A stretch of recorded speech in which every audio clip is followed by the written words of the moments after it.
IPL থেকে আগেভাগেই খেলোয়াড়দের ফিরিয়ে নিয়েছিল ইংল্যান্ড। টি-20 বিশ্বকাপের আগে জস বাটলারদের খেলানো হয়েছে পাকিস্তানের বিপক্ষের সিরিজে, তবে অস্ট্রেলিয়ার কোনো সিরিজ নেই। প্যাট কামিন্সদেরও তাই ডাকা হয়নি, আর সেটির প্রভাব বিশ্বকাপের প্রথম আনুষ্ঠানিক প্রস্তুতি ম্যাচের জন্য 11 জনের দলই পাচ্ছে না অস্ট্রেলিয়া। এরই মধ্যে বিশ্বকাপের প্রস্তুতি নিতে ওয়েস্ট ইন্ডিজে পৌঁছে গেছে টিম অস্ট্রেলিয়া। 15 সদস্যের দলে 6 জনই এখনও দলের বাইরে। বাকি যে 9 জন খেলার অবস্থায় আছেন তাদের মধ্যে অধিনায়ক মিচেল মার্শ ব্যাটিং করলেও বোলিং করতে পারবেন না।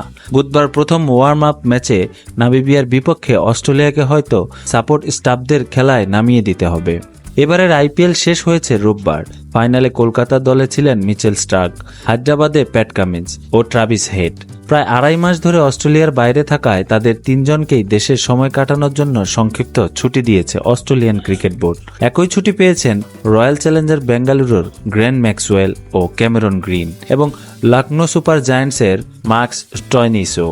6 জন খেলোয়াড় না থাকায় অস্ট্রেলিয়াকে ওয়ার্ম আপ ম্যাচে দল সাজাতে হবে কোচিং স্টাফদের সদস্যদের নিয়ে। টি-20 বিশ্বকাপে সাপোর্ট স্টাফ হিসেবে দলের সঙ্গে আছেন সাবেক wicket keeper batsman Brad Hodge, প্রধান কোচ অ্যান্ড্রু ম্যাকডোনাল্ড, প্রধান নির্বাচক জর্জ বেইলি। তাদের সবাই অস্ট্রেলিয়ান হওয়ায় আইসিসির অফিসিয়াল ওয়ার্ম আপ ম্যাচ খেলতে পারবেন। ড্যানিয়েল ভিটোরি অস্ট্রেলিয়া দলের সহকারী কোচ হলেও খেলার সুযোগ নেই, কারণ তিনি অস্ট্রেলিয়ান নন। গত এপ্রিলে চোটে না পড়লে অধিনায়ক মার্শও হয়তো শেষ পর্যন্ত আইপিএল থেকে যেতেন।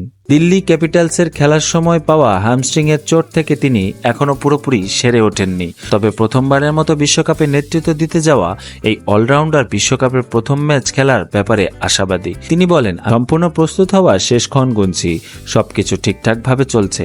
উন্নতিটা কিছুটা ধীর, তবে টুর্নামেন্টে ঠিকঠাক মতো খেলার অপেক্ষায় আছি আমি। টি-20 বিশ্বকাপে থাকা কয়েকটি দল অফিসিয়াল ওয়ার্ম আপ ম্যাচের সুযোগ কাজে লাগাচ্ছে না, তবে Adam Zampa, George English, Josh Hazlewood, Ashton Agar আর ম্যাথু ওয়েডের সর্বোচ্চ প্রস্তুতির সুযোগ দিতে অস্ট্রেলিয়া তাই এড়িয়ে যাননি। নামিবিয়ার বাইরে অস্ট্রেলিয়ার অপর ওয়ার্ম আপ ম্যাচের প্রতিপক্ষ ওয়েস্ট ইন্ডিজ। এবারে বিশ্বকাপে অস্ট্রেলিয়ার অভিযান শুরু হবে 6 জুন ওমানের বিপক্ষে ম্যাচ দিয়ে।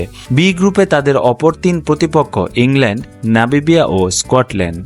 এরকম আরও ইনফরমেটিভ ভিডিও পেতে আমাদের চ্যানেলটিকে সাবস্ক্রাইব করুন। ধন্যবাদ।